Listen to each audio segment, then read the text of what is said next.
Hey, thanks for watching my video. This is the companion video to the walk-around video on the new RC Powers Mig-35 NAMC that Scott Challenger and I have developed.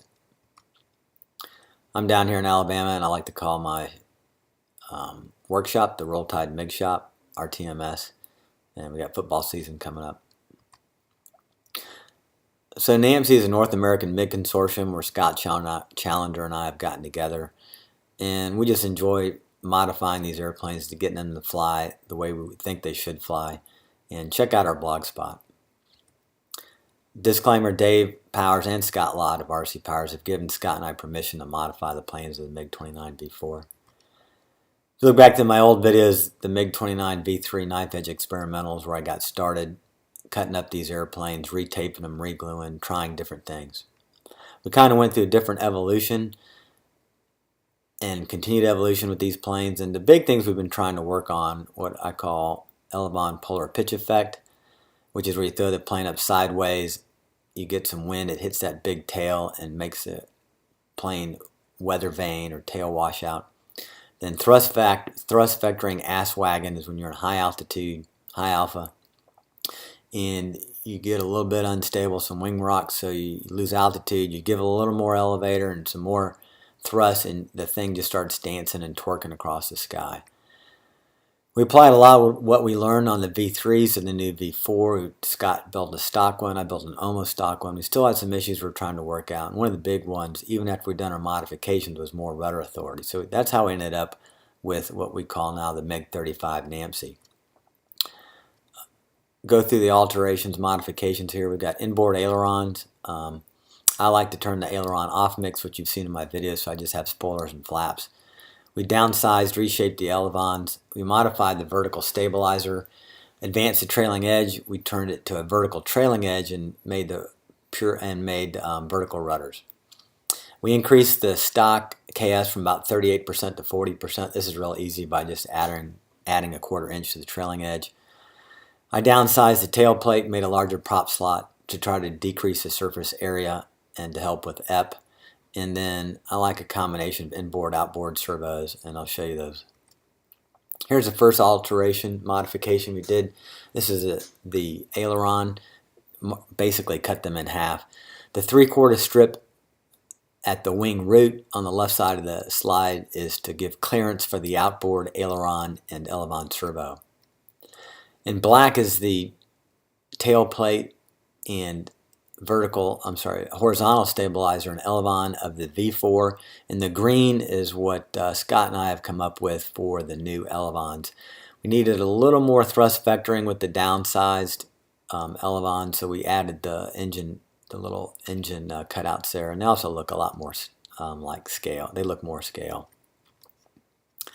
Here's the new rudder design in yellow. I've got the markings there for you, and if you send me an email, I can do the blog, I can send you a PDF of this. If you also notice down where the side plate fits in, I've redrawn that because I downsized the side plate. I had to move the cutout in the vertical stabilizer to accommodate the new tailplate. So here's the front half of the tailplate. You can see what I did, how I changed it. This will give me more room for the MTM 2700, and also took out a lot of surface area. And the yellow line is where you can see where I moved the tab backwards to accommodate this change. Go through some highlights. I think the wing plate is too flimsy with a 3mm carbon spar. They moved the carbon spar forward to make it more of a mid-engined airplane. And then I, just like Scott and I have done with our NTM planes, added 3mm leading edge spars. Really negligible weight addition for these things, but it gives a plane much more strength. And then don't forget the little 3/4 inch wing root for servo clearance. One important thing is do not cut out the center of the wing plate until the spars are glued in. If you look at the wing plate here, you can see that you've got about an inch of foam in front of that, around that carbon spar, that holds those two big pieces together. So on my first one, I made the mistake of cutting out that center part. I didn't break it in half, but it was flimsy, and I was afraid I wasn't getting it lined up well. So I get my carbon glued in, and then I cut out that center fuselage part. Do some build highlights. This is how I put the fuselage together. I found with hot glue, if I squirt it on there, I've got a medium and a high setting at medium. If I give it about 3 seconds, the hot glue won't burn my fingers. So I glue the two sides together, the two side pieces together, then I glue the sides to the side, then I do the top and bottom to the sides, and then filling in, I like to fill in with strips to get a nice smooth nose cone. I tack glue the seams.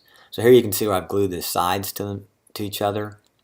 Then I bring the sides together and glue them. And you'll notice if you look at it, the alignment is not perfect. So I just glue them together as they come. Even if they're a little bit off, I don't try to line them, because if I line them, you get twist. Another view of the sides glued together.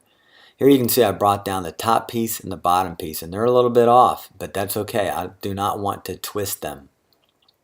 And then this slide, there's a little tack glue a little spot of tack hot glue that I do to hold it together. Then I come back in and fill everything in. So I'll go through the outboard servos now. It's easier to adjust and change your control arms. I really like this setup. Also, I've got my Elevon servos sitting right on top of the carbon spar. Much more strength to this setup. And also you've got them all 3 in a row. You've got less drag because of that. You don't have them all in different places.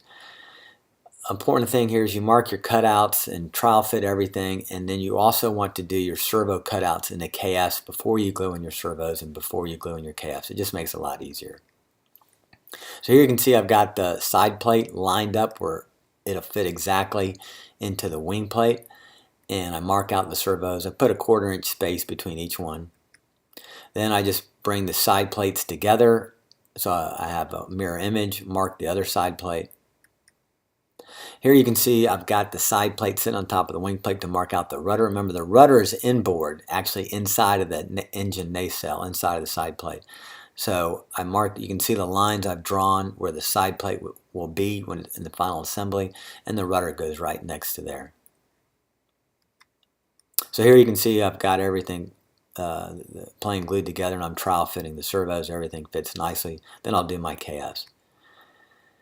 Something else I do in putting these KFs on, I like to use the Super 77 spray. I find it's the easiest. But what I do is I line up, I get one top KF fit where I like, I mark the wing, and then I measure the distance from the trailing edge to the KF, as you can see here, and then I'll make the marking exactly the same on the other side. This really makes it easy when you're gluing on your top and bottom KFs. You get everything lined up nicely. You have to move the control horn on the Elevon to line up, and this is pretty easy. What I like to do here is I just put a ruler on, make a mark, and then I'll do all my markings. I'll cut a slot with a knife, and then on my control horns, I always bevel the bottom edge with sandpaper, so you can use it to separate and make that slot for the control horn wide and nice, and then you just fill it up with glue and stick the control horn right down in it. Now on the KFs, you remember your KFs, I want them nice, smooth, and even across the top to get a nice symmetrical edge.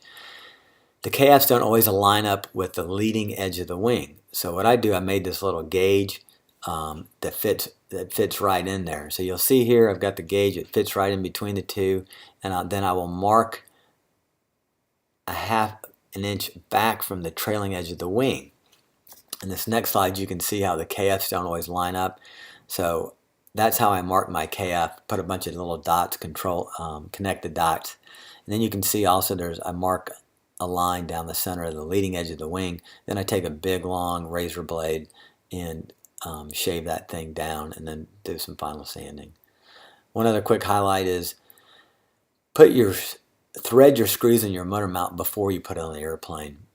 It's a lot easier. The screws can be hard to get in the hole sometimes. And then I mount the motor plate to the airplane, and then I don't have the screws in it because if you get some glue into the screw holes, and the screws are epoxied in and they're hard to get out, so I take them out before I glue it, and then if I need to, I'll drill through a little bit.